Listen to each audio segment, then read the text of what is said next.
If you love college football as much as I do, please follow me on Twitter at MarkRogersTV and subscribe to our YouTube channel right here.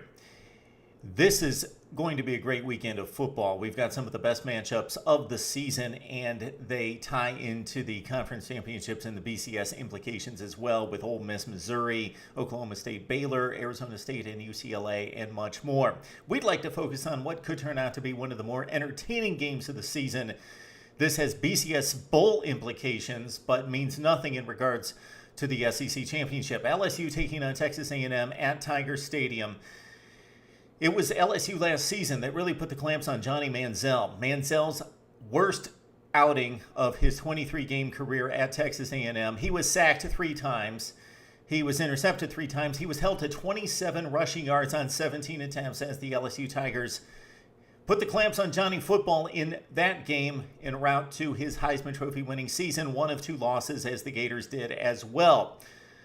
Keep in mind, though, this is a much different LSU defense, as we have seen on the scoreboard and in the statistics ranking the top defenses in the SEC. No Mingo, no Minter, no Reed for this LSU defense. Still plenty of athletes and speed on the defense, but not nearly the playmakers that make it all happen.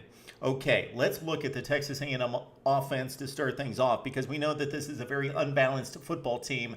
They come in at 8-2. They were in this same situation at 8-2 last season and finished off with a couple wins and then won the Cotton Bowl over Oklahoma. But to get back to a BCS Bowl game, or to actually get to a BCS Bowl game, the Aggies will have to sweep 2 very difficult games in LSU and Missouri, and the Tigers will most likely be playing for the SEC Eastern Division Championship. Okay, Texas A&M comes in number 1 in the SEC in scoring at 49.2 points per game, number 1 in yardage at 578. Johnny Manziel, as Les Miles stated this week, is probably a better quarterback this season than last season. Not running as much, but more efficient as a passer. 73% completion percentage, 31 touchdowns, and that's with the 2 games to play plus the bowl game. 3 games left for Johnny Manziel. Already 31 touchdown passes this season compared to 26 all of 2012 when he won the Heisman. He has 11 interceptions, 600 rushing yards, and 8 touchdowns. He's certainly still a factor, a huge factor in the running game, because Ben Molina, the Aggies' top running back, does not have as much rushing yardage as Johnny Manziel. He's the number 1 rusher for the Aggies. Possibly the best wide receiver in college football, Mike Evans. Rate him right up there with Marquise Lee, but of course, with having Manziel as the trigger man, he's been able to show his stuff. 57 receptions, almost 1,300 yards, 12 touchdowns. Mike Evans making some of the most ridiculous catches and individual athletic plays at wideout in college football this season. He's averaging 22.2 yards per catch. The number 2 guy for the Aggies is Malcolm Kennedy at 55 receptions and 7 touchdowns. And again, Ben Molina, the main running threat out of the running back position for Texas A&M. That's the Texas A&M offense with the solid offensive line as well. The LSU defense, to keep up with the pace of Johnny Manziel and company, is going to sub at least 2, possibly 3 players depending on position. Everybody's going to rotate. Another thing that they've worked on, having the bye week going back to the Alabama loss, is that Odell Beckham Jr., one of their 2 top receivers, played Johnny Manziel as the scout team quarterback against the LSU defense to try to give them a look of athleticism. And Les Miles said he threw the football pretty well as well.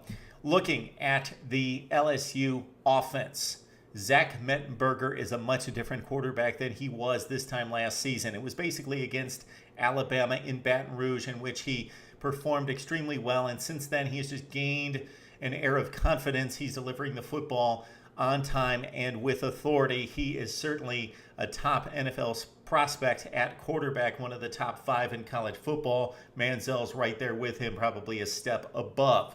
Mettenberger tweaked an ankle against Alabama late in that football game as he was sacked 3 consecutive plays. Mettenberger's had 2 weeks to rest it, and he should be in good shape. The passing offense is explosive for LSU, but it's very unbalanced. This stat really jumps out at me over and over. Odell Beckham Jr. and Jarvis Landry have caught 114 passes from Zack Mettenberger and 16 touchdowns. So again, 114 receptions for the top 2 receivers for LSU, Beckham and Jarvis Landry. Kaytron Boone has 7 catches. 114 for the 2 guys, 7 for the number 3 receiver. Jeremy Hill is the next most receptions on the team for the LSU Tigers with 12 receptions. But of course, Jeremy Hill gives LSU that running threat out of the backfield. The second leading rusher in the conference, 964 yards, 6.8 per attempt, 13 touchdowns. McGee, Hilliard, Blue, they've combined for 13 touchdowns and backing up Jeremy Hill. This LSU offense could be aided by the weather. We understand that there's a front moving into Baton Rouge that could bring a lot of heavy rains. This will change our prediction on this one, but we're going to go with what we had slated originally because we think that rain and inclement weather and a soggy, mucky field is going to favor the LSU ground attack. Texas A&M wants a fast track with Mike Evans getting out in the secondary with Malcolm Kennedy. And even though LSU has been very successful throwing the football, they can pound it with that road grading offensive line and Jeremy Hill behind them, much more so than Texas A&M. They would love to slow down Johnny Manziel with some bad turf under his feet. Okay, for Texas A&M, they've got the 12th scoring defense in the SEC, 12 out of 14 at 31 points per game. They're 13th in rush defense. They're 12th in pass defense, and they are last in total defense, giving up 454 yards per game.